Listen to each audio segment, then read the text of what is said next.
Hello everyone, শুভ সন্ধ্যা সবাইকে। আজকে সন্ধ্যাবেলা নিমন্ত্রণ ছিল একটা গৃহপ্রবেশের বাড়িতে। চলে গেছিলাম সেই বাড়িতেই ফ্যামিলির সবাই। আর এখানে এসে প্রথমে বাড়িটা একটু ঘুরে দেখলাম। ভীষণ সুন্দরভাবে বাড়িটা বানিয়েছে, দুই ভাইয়ের বাড়ি। আর তার সাথে এখানে না ঠাকুর মন্দির বানিয়েছিল। ঢুকে একদম ঠাকুর মন্দির, সেখানে আমার মেয়ে প্রণাম করছিল, সেটাই দেখিয়ে দিলাম।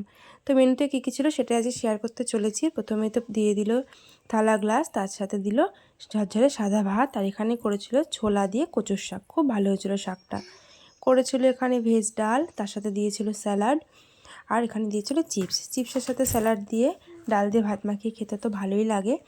তারপরে এখানে দিয়ে দিল সয়াবিনের তরকারি। এখানে একটু এক্সেপশনাল করেছিল, কারণ এটা ছিল সম্পূর্ণ নিরামিষের বাড়ি, মানে প্রভুদের বাড়ি বলতে পারো। তো এখানে সয়াবিনের তরকারিটা করেছিল কষা কষা করে, ভীষণ সুন্দর হয়েছিল। তারপরে করেছিল পনির। আমি একটু গরমে পনির কমই নিয়েছিলাম। তারপরে শেষ পাতে ছিল চাটনি, পাঁপড়। এই গরমে আমের চাটনি মানে একটা আলাদাই তৃপ্তি, ভীষণ ভালো লাগছিল। দুটো রসগোল্লাও খেয়ে নিয়েছিলাম, আর শেষ পাতে ছিল ঠান্ডা ঠান্ডা দই। এই ছিল আজকের